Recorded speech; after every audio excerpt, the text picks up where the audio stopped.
I'm 33 and currently 7 months pregnant with my first child. This baby has been the light at the end of a very long tunnel. My husband, 35, and I have been trying to conceive for nearly 5 years, through miscarriages, fertility treatments, heartbreak, and hope. So this pregnancy means everything to me. In the beginning, everyone was excited, especially my husband's mother, Linda. She's always been a little intense, but I chalked it up to her being over-involved. At first, she was just constantly texting me name ideas or sending me random baby gear links at 2 a.m. A little annoying, sure, but I thought, hey, at least she cares. Then came the smoothies. About 3 months ago, Linda offered to take over my nutrition by bringing me daily homemade smoothies. She claimed they were full of vitamins, folate, iron, calcium, everything a good grandmother would make sure her grandbaby is getting. At first, I resisted. I already had a prenatal plan set up by my OBG, and I wasn't comfortable just drinking mystery blends. But Linda acted so hurt. She said I was rejecting her help, and that she just wanted to bond with her grandchild. I gave in. Every morning before work, she'd swing by with a sealed jar of smoothie and a too-sweet smile. I always asked what was in it, and she'd rattle off the usual. Spinach, banana, oat milk, flaxseed, berries, protein powder, harmless stuff. It tasted okay, a bit chalky, whatever. It wasn't about taste. It was about doing the best for my baby, and that's what I thought I was doing, until last week. I'd been feeling a little off. Not sick, or tired, weird cravings, occasional cramps I couldn't explain. My OB said everything looked fine, but when she asked about my diet, I mentioned the smoothies. Her reaction caught me off. She said flaxseed in large amounts isn't during pregnancy because it can act as a uterine stimulant. That made my heart drop. But I trusted Linda, didn't I? So I casually asked Linda what kind of protein powder she was using. She got flustered, then defensive. Said it was some plant-based organic blend from her health store. But something in her tone felt off. So I told her I'd love to see the jar because I might want to order some for myself, and she immediately said she had just thrown it out. That night, I couldn't sleep. Something didn't sit right. So the next morning, when she dropped off the smoothie like usual and left, I dumped the entire thing into a Ziploc bag and drove it straight to my friend's husband, who works in a university food lab. And what they found? Changed everything. I got the results 2 days later. I was at work trying to pretend like I wasn't checking my phone every 5 minutes when my friend finally texted me, "You're not going to like this. Can we talk?" I stepped out and called her immediately. Her husband had tested the smoothie, and what he found made my stomach twist into knots. There were normal ingredients, sure. Banana, spinach, almond milk, even a decent quality protein powder. But buried deep in the flavoring compounds was something that shouldn't have been there. A small amount of blue cohosh. I didn't recognize the name at first, but the second I Googled it, my heart practically stopped. Blue cohosh is an herbal supplement sometimes used to induce labor. It's been linked to complications, including miscarriage, especially in higher doses or prolonged use. It's absolutely not something you give a pregnant woman, not unless you're a trained professional monitoring a delivery, and definitely not in a secret smoothie blend. I just stood there in the parking lot, gripping my phone, my heart pounding. I felt sick, betrayed, terrified. Who the hell does that? I didn't want to panic, so I called my OBGYN. I told her what we found, and she immediately told me to come in. She ran tests, did an ultrasound. The baby's heartbeat was strong, movement normal. She said the amount was likely too small to cause immediate harm, but consistent exposure could be dangerous. She advised me to stop all outside supplements immediately. That night, I didn't say a word to Linda. I didn't text her. I didn't even open the door when she knocked with her next smoothie delivery. I just sat on the couch, watching her silhouette through the curtain. My husband came home not long after and asked what was going on. I told him everything, and instead of being shocked or furious, he just sat down slowly. Then he said something I didn't expect. He said this wasn't the first time he'd suspected something was off with his mother. Apparently, years ago, long before he met me, his brother's girlfriend had a miscarriage under strange circumstances. She had been staying at his parents' house at the time. She was 7 weeks along. Linda had been helping with her meals too. They never proved anything, and after the miscarriage, the relationship fell apart. The girlfriend ghosted everyone. The family moved on. But now, he was wondering if that was a mistake. I couldn't believe what I was hearing. I wanted to scream, cry, throw something. How many women had Linda quietly helped like this? Why would she do it? What was her end game? That night, I poured every smoothie she'd ever given me down the sink, and I decided I was going to confront her. But not yet. First, I needed proof, because if she had actually been slipping herbal substances into my food, if she'd knowingly endangered me and my baby, I wasn't just going to yell at her. I was going to report her. Next morning, I set up a camera in the kitchen and waited. The next morning, I pretended nothing had changed. I opened the door, thanked Linda for the smoothie, and forced a smile. My stomach was in knots, but I kept my voice light. She didn't seem suspicious. In fact, she was way too cheerful, almost smug. She said she'd added extra flax that morning and winked like it was some kind of inside joke. My skin crawled. I took the jar into the kitchen, made sure the camera had a clear shot, and set it down on the counter without taking a sip. Then I poured it, carefully, into another Ziploc bag, sealed it tight, and stashed it with the others in the back of our deep freezer. I had 3 saved now, all untouched, and once again I dumped something else entirely into the jar, blended almond milk and fruit juice, and brought it into the living room, pretending to sip. Linda was sitting on the couch like she owned the place, flipping through one of my pregnancy books. She asked if I was still taking my prenatal vitamins, then commented, "Some of those can mess with your digestion, and maybe I should skip them." I just nodded like a zombie, but mentally I logged it. That was the 3rd time she'd hinted I should stop taking them. It hit me all at once. She was trying to replace them with her own care, except her version came with a side of uterus stimulator. Later that afternoon, I reviewed the kitchen camera. I wanted to The clip showed her pulling a small amber bottle out of her purse. She added 3 drops of something into the smoothie and quickly stirred it in before sealing the. Then she rinsed the spoon in my sink and wiped down the counter. She did this every day. No label on the bottle, no hesitation, just practiced movements. I showed the footage to my husband. That he stared at the screen like he didn't even recognize his own mother. Then he said something that sent a chill down my spine. "She used to carry that same bottle when my dad got sick. I always thought it was some kind of essential oil." His dad passed away from here 8 years ago. He had been struggling with his health, but the deterioration happened faster than anyone expected. I didn't say it out loud, but I know we were both thinking the same thing now. Was this just her way of handling things? Quietly, permanently. My hands were shaking. We needed to find out exactly what was in that bottle, and fast. But we couldn't just ask her. She'd know we were onto her. So we came up with a plan, and it started with inviting her to dinner. We told Linda we wanted to thank her for all her help during the pregnancy. I cooked a full dinner, made everything look perfect, and my husband invited her over like it was just another casual Wednesday night. She showed up wearing her usual perfume, carrying a gift bag filled with baby booties and herbal teas, the same kind she'd pushed on me at the beginning of my pregnancy, teas I'd politely accepted and quietly thrown away. The entire evening I felt like I was sitting across the table from someone I didn't recognize. She laughed at my jokes, asked about the baby's latest ultrasound, even complimented my cooking. But underneath all of it, I could feel the lie pulsing between us. My smile never reached my eyes. My hands stayed curled under the table, holding tight to my napkin like it was the only thing grounding me. After dessert, my husband made his move. He asked Linda if she could share her smoothie recipe with us. Said he wanted to surprise me wanting and make it himself. She lit up like a Christmas tree. "Of course," she said. She'd even bring over a few ingredients tomorrow to help him practice. That's when I played my part. I leaned in and asked her, "Hey, by the way, what's in that little bottle you always keep in your purse? I think I saw it once when you made the smoothie. Is it a vitamin extract or something?" Her smile twitched, just for a second. If I hadn't been watching, I might have missed it. She brushed it off, said it was just something for anxiety, and immediately changed the subject. My husband pressed a little, said he wanted to be sure he used the exact recipe, that if it was something healthy, maybe we should get a bottle too. She said, "Oh, it's from a very specific herbalist, not something you'd find in a store." Then she laughed, but it didn't sound right. It was hollow. I let it go after that. Didn't want to spook her, but we had enough. The next morning, while Linda was out for her morning walk, a ritual she never skipped, my husband did something he never imagined doing. He used the spare key he had to her condo and let himself in. I stayed on the phone with him the entire time. His voice was shaking. He went straight for the cabinet where she kept her supplements and teas. There it was, the same amber bottle, tucked behind a jar of turmeric capsules. No label, just a rubber dropper top, still a third full. He slipped it into his pocket and walked out. We had it. That same afternoon, we took it straight to a private testing lab. The wait list was long, but we explained the situation. The moment I said I was pregnant and feared that someone was drugging me, they moved us to the top. They said we'd have results in 72 hours. That night, I didn't sleep, and neither did my husband, because somewhere deep down, we already knew this wasn't going to end with a misunderstanding. 72 hours felt like 72 years. Every creak in the house made me jump. Every flutter in my belly had me reaching for my phone, ready to call my OB. I couldn't stop thinking about all the smoothies I'd already consumed, about the subtle cramps I'd brushed off, the fatigue I thought was just pregnancy. And my husband? He barely spoke. He just kept pacing, staring at the walls, picking up baby clothes and putting them down again. When the call finally came, I was the one who answered. The woman on the line was calm, professional, too calm. She said the liquid in the bottle tested positive for a blend of herbs. The most notable ones? Blue cohosh, just like before. And something else I hadn't even considered. Pennyroyal oil. I froze. I didn't know much about pennyroyal, but when she explained, my blood ran cold. It's a highly toxic herb, historically used to induce abortions, especially in secret. Ingesting even small amounts can lead to liver damage, organ failure, and death. It's especially dangerous for pregnant women. There was a pause on the other end. Then she said the words, I'll never forget. You were being poisoned, consistently and deliberately. I hung up and couldn't breathe for a moment.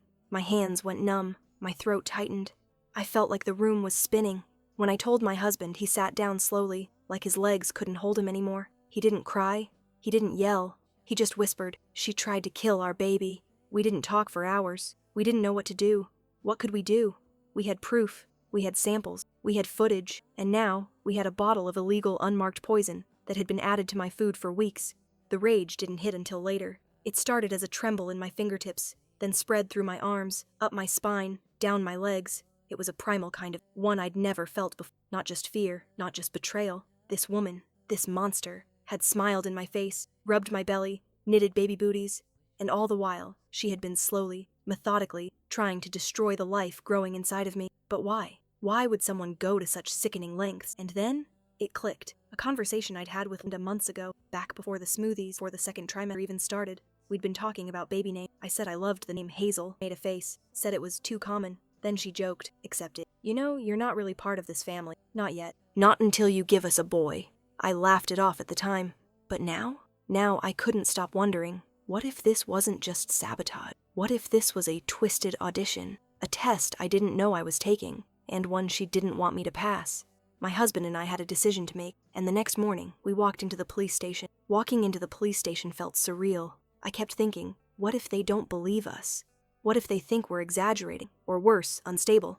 After all, how do you even explain something like this without sounding unhinged? My husband did most of the talking. He's usually not the assertive type, but something about the last few days had changed. He spoke clearly, calmly, and handed over the smoothie sample, the testing, the bottle, and the video. We didn't even make it halfway through explaining. One of the officers stopped us and asked if I was okay, physically. When I told him yes, he nodded slowly and said, "Good, but you were lucky." They took it seriously, immediately. We were assigned a detective, and I gave a full written statement while my husband filled out the formal report. They asked if we'd be willing to wear a wire if needed to record future interactions with Linda, but I told them I didn't want her anywhere near me. I wasn't going to act like I didn't know what she did. I wasn't going to be the calm daughter-in-law. So the detective said they'd open a formal investigation and contact her for questioning. Until then, we were advised to avoid all contact and not alert her to what we knew. Too late for that because Linda already knew something. She showed up at our front door that night. No warning, no text, just knocked like it was a normal visit. I didn't answer, but I watched her from behind the curtain. She stood there with a smoothie in her, like she thought nothing had changed. Like this was just another sunny afternoon, and she was the loving mother-in-law helping out. She knocked again, harder this time. Then she called out my name. I still didn't move. Neither did my husband, and that's when she did the most chilling thing. She placed the smoothie gently on the doorstep and smiled at the door like she could see us behind it. Then she whispered something I couldn't hear, but I read her lips. "You don't deserve that baby." I walked away. I almost collapsed. My husband had to catch me before I hit the floor. My body was shaking. My breath came in gasps. She wasn't just toxic. She was delusional, dangerous, and worse, she believed she was right. We called the detective that night and reported the visit. They said they'd move faster now that she'd shown up uninvited, but there was something in the officer's voice. Like even they were rattled by the level of calm cruelty she was showing. The next morning, Linda was gone. Not just from our doorstep, from her condo. We tried to call, just to see if she'd answer. We used a number she didn't know. No response. Then my husband drove by her place. Empty. Lights off. Curtains drawn. Her car? Gone. Just like that. She vanished. And now I don't know what's scarier, her trying to hurt us, or whatever she's planning next. The official word from the detective was under observation. They had flagged Linda in their system, circulated her name to local hospitals and pharmacies, and issued what they called a soft alert in case she tried to cross state lines, or refill a prescription tied to her ID. But because she hadn't technically been charged yet, they couldn't force her back. We were told not to panic, but I was already past panic. I was living in a state of hypervigilance. Every knock on the door made me jump. I started sleeping with a baby monitor turned on next to me, even though the baby wasn't born yet. Just the soft static noise was comforting somehow. I didn't feel safe in my own home. Then things started getting stranger. First, our doorbell camera caught a car idling at the end of the street around 3 a.m. The same make and model as Linda's. Lights off, just sitting there for 20 minutes before driving off. Then a package arrived. No return address. Inside? A baby onesie. White. No note. Just 3 words printed on the front in delicate embroidery. Not yours yet. I stared at it for a long time. At first, I thought it might have been a twisted joke. Some sick online prank. But no one knew what was happening except me, my husband, the detective, and a few close friends. And they were all just as horrified as I was. The detective had the onesie tested. No DNA. No fingerprints. Just a store label that led to an online retailer with anonymous checkout options. It was like she was taunting us. And then came the phone calls, first on our landline, which we never use, then on my personal cell. Each time, just breathing, shallow, slow breathing, no words, just silence and breath. I stopped answering. We started staying at a friend's guest house a few towns over. I didn't feel comfortable being in our home anymore, not while Linda was still out there. I was terrified of what she'd do next, not just to me, but to the baby, because this didn't feel like obsession anymore. This felt like possession. She believed that baby belonged to her and that I was just the unworthy vessel standing in the way. Then one night around 2 a.m., I got a text from a number I didn't recognize. Only 4 words. Hope it kicks soon. That was the moment I snapped. I called the detective immediately, told him I didn't care what stage the investigation was in. If something didn't happen soon, I was going to make it happen, because Linda had just crossed a line, and I was done playing nice.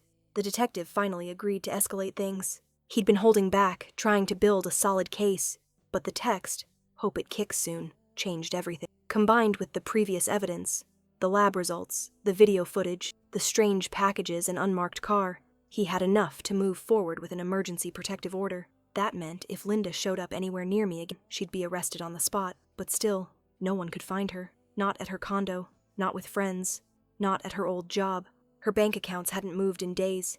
It was like she vanished on purpose.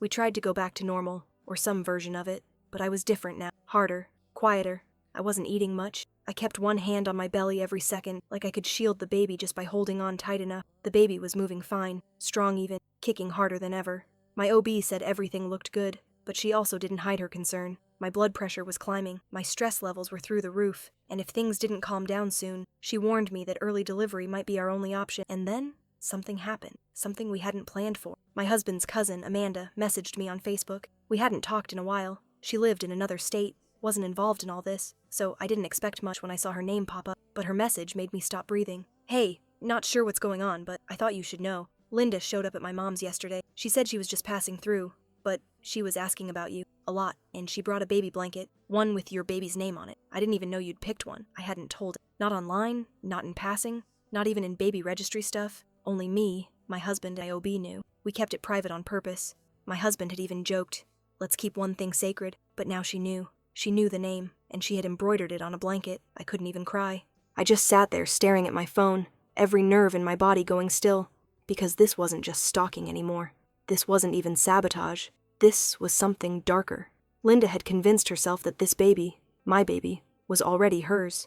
She had picked the name out of my head, stitched it onto fabric, and was now parading it around like a trophy. The detective was notified. They issued a statewide alert. My OB moved up my due date. I was scheduled for an induction in less than 2 weeks, and suddenly, those 14 days felt like 1,000 years. I was officially living hour by hour, heartbeat by heartbeat, waiting for something to break. I just didn't know how much damage Linda would cause before she was caught. 4 days before my scheduled induction, everything unraveled. It was early morning, still dark outside. We were staying in the guest house of my husband's childhood friend, a quiet, private property on the edge of town. It felt safe, hidden. We'd told no one where we were, not even family. Only the detective and my OB knew, but Linda found us anyway. At first, I didn't realize what woke me. Just a sound, soft, dull, like something brushing against the window. I was half asleep, still groggy, when I heard it again, a slow, deliberate tap. My stomach dropped. I woke my husband with a whisper and reached for my phone. Before I could even open the security app, the power flickered, then went out. No lights, no phone charging, total silence. Then came the sound of the front gate creaking open. We both jumped up, hearts pounding. He rushed to check the door while I stayed frozen in bed, clutching my belly, trying to breathe through the panic. That's when I saw it, a shadow moving past the window. Slow, like it was studying the house. I couldn't move, couldn't speak. Then came the knock. Not frantic, not angry, just steady, rhythmic. Tap, tap, tap, like she had all the time in the world. My husband shouted through the door, telling whoever it was to leave. There was no response, no footsteps, just the knock, over and over again. We didn't wait. We called the police.